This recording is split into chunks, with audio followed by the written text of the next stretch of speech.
నమస్తే. ఈరోజు డ్యూటీ నిమిత్తం మన కడపకు రావడం జరిగింది.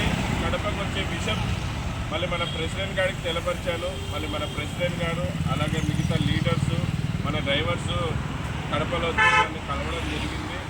అలాగే ఇక్కడ ఉన్న సమస్యలు ఇక్కడ ఉన్న ఇబ్బందులు నాకు తెలపరచడం జరిగింది. సమస్యలు అనేటివి ఈ భూమి మీద పుట్టిన ప్రతి జీవికి ఉంటాయి. ఆ సమస్యలను ఎదుర్కోవాలి, ఆ సమస్యలను ఎలాగా సాల్వ్ చేసుకోవాలనే విషయాలు తెలపరచడం జరిగింది. అలాగే ఇదే నెలలో మన ట్రాన్స్పోర్ట్ మినిస్టర్ గారిని కలవాలనుకున్నాం.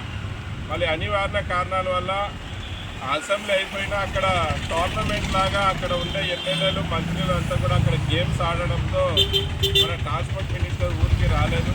మళ్ళీ ట్రాన్స్పోర్ట్ మినిస్టర్ ఊరికి వచ్చిన వెంటనే మన కడప జిల్లా ప్రెసిడెంట్ అయిన ఎండి గారు అపార్ట్మెంట్ తీసుకుంటారు. అపార్ట్మెంట్ తీసుకున్నాక మళ్ళీ కడప జిల్లాలో ఉండే లీడర్సే కాదు, ఆంధ్రప్రదేశ్లో ఉండే లీడర్స్ అంతా కూడా మన ట్రాన్స్పోర్ట్ మినిస్టర్ గారిని కలిసి మేము పడే ఇబ్బందులు, మేము పడే బాధల గురించి తెలపరిచి మాకు దీని ద్వారా ఇబ్బంది ఉంది, ఈ ఇబ్బంది దూరం చేయాలని కోరడం జరుగుతుంది. మళ్ళీ ఇంకా అనేక సమస్యలు ఉన్నాయి. మళ్ళీ అన్నీ ఒకేసారి సాల్వ్ చేసే కాదు కనుక ఒకటొకటిగా అన్న మా సమస్యలు తీర్చాలని మళ్ళీ ట్రాన్స్పోర్ట్ మినిస్టర్ కోరడం జరుగుతుంది. మళ్ళీ చాలామందికి కడపలో, ముఖ్యంగా కడపలోనే మన ఎంపీ చాలాసార్లు చెప్తూ ఉంటారు, అన్న కడపలో కొంతమంది నాకు చెప్తా ఉన్నారు, ఇది డ్రైవర్ యూనియన్ కదా, డ్రైవర్ల కోసం స్థాపించలేదు కదా, మాకేంటి సంబంధము, మేము ఓనర్లమని అనుకుంటున్నాం.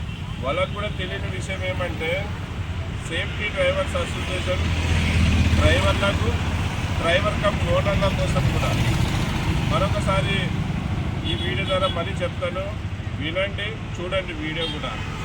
సేఫ్టీ డ్రైవర్ అసోసియేషన్ డ్రైవర్ల కోసం, డ్రైవర్ కమ్ ఓనర్ల కోసం. మళ్ళీ మీకు ఈ వీడియో ద్వారా అర్థం చేసుకుంటారని అనుకుంటున్నాను. మళ్ళీ ట్రాన్స్పోర్ట్ మినిస్టర్ ఊరికి వచ్చిన వెంటనే నాకు ఎండి గారు అపాయింట్మెంట్ తీసుకున్నాక నాకు చెప్తారు. మళ్ళీ చెప్పినాక ఒక 2 రోజులు 3 రోజుల్లో నేను కడపలోనే బస చేశాను.